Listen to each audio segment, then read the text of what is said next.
opportunities for young people, to give them an array of opportunities, whether it is in our housing program, in our markets, in agro-processing, value addition, in our special economic zones and the agricultural sector, or going all the way to the expanded digital footprint around the country, internet footprint that provides digital jobs, digital opportunities going into digital commerce, and what people can do on the internet, be able to. Hello, I'm Eva Eronen from YLA Finnish Broadcasting Company. According to rights groups, dozens of people were killed during last year's protest, and also there have been enforced disappearances and many are still missing. Your Excellency, President William Ruto, what is the Kenyan government doing to ensure such violations will not happen again? Thank you very much for asking that question. I know that it will be a subject of discussion between my guests here with members of the civil society and other members of the Kenyan society. The statistics are arguable this way or the other way, but that does not take away from the issues that have been raised around what happened on the dates you have mentioned. There are three things that I can speak to it. Number one is that there is an accountability mechanism to make sure that that situation is attended to, and a proper accountability mechanism is put in place. That's number one. Number two is the fact that I undertook to the country that being a democracy, and robustly so, that Kenyans must not, as has happened in the past, where Kenyans disappeared and their bodies were found in all manner of places, that will not happen under my administration. And all the people who disappeared or who were abducted in what you said, all of them have been brought back to their families and to their homes. And I have given clarity and firm instructions that nothing of that kind of nature will happen again, and that it was my commitment as I became president that extrajudicial disappearances of Kenyans will not be part of what we are doing as a nation. Additionally, we have taken proactive steps.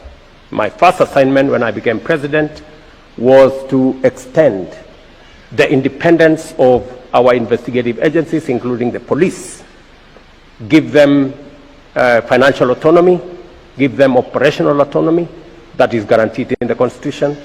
And we have since transferred the budget from the Office of the President for the police to the Police Service Commission, and the Inspector General of the Police is now solely responsible for matters operation, for matters finances, and that my office has now nothing to do with the operations, the financing of police activities, to give them independence.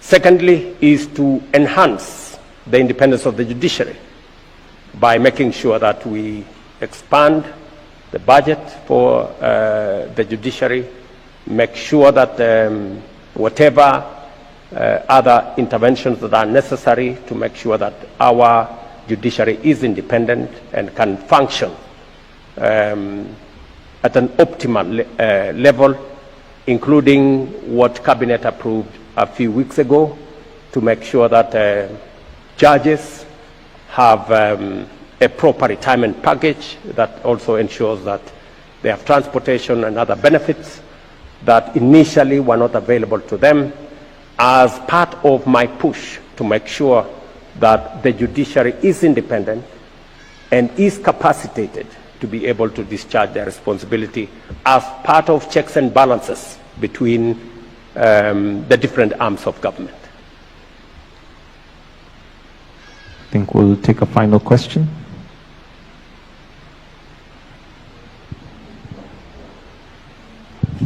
Your Excellencies, President Tab and the host, President William. My name is Seth Olale from Citizen TV. My question is about what happens after university. What are some of the opportunities and the channels that young people can explore, in particular using technology, artificial intelligence? I know that Kenya has made a tremendous extension in having young people get online jobs, but in as far as Finland is concerned, how can the youth in Kenya, after they finish education without necessarily being employed in both the private and the public sector, how can they self-employ themselves using technology? Thank you. Thanks.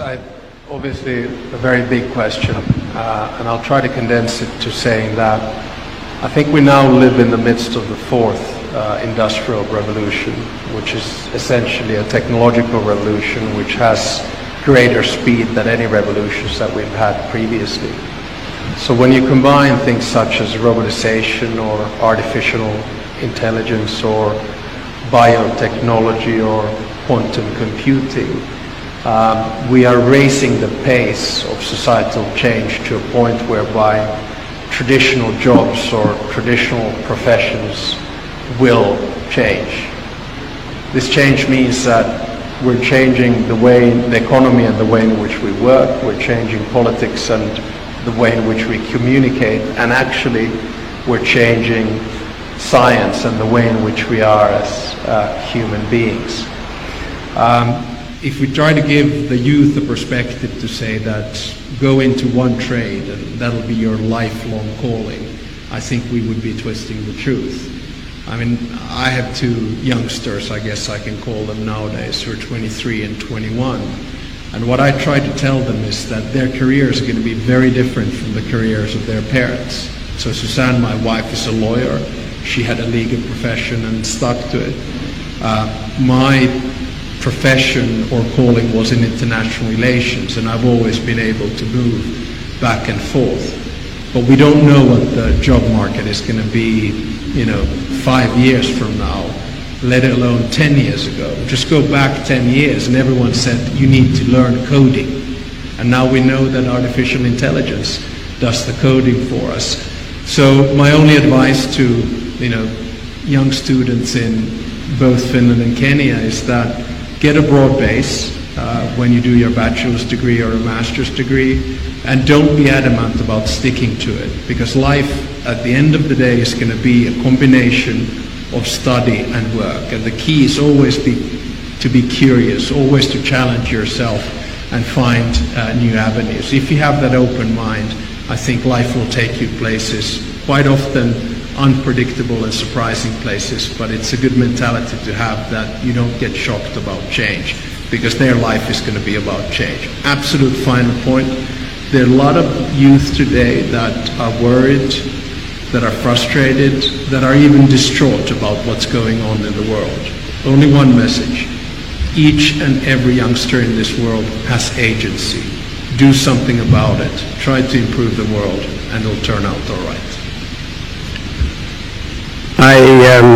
Maybe just to add just a bit on what my good brother, I think he has spoken to that question comprehensively, but I will add to what he has said, maybe in Kiswahili, kazi ni kazi.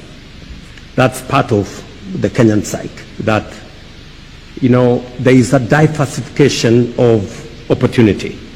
It is not a single file, it is not a traditional kind of work that we've always known, that in the space where we are with technology, with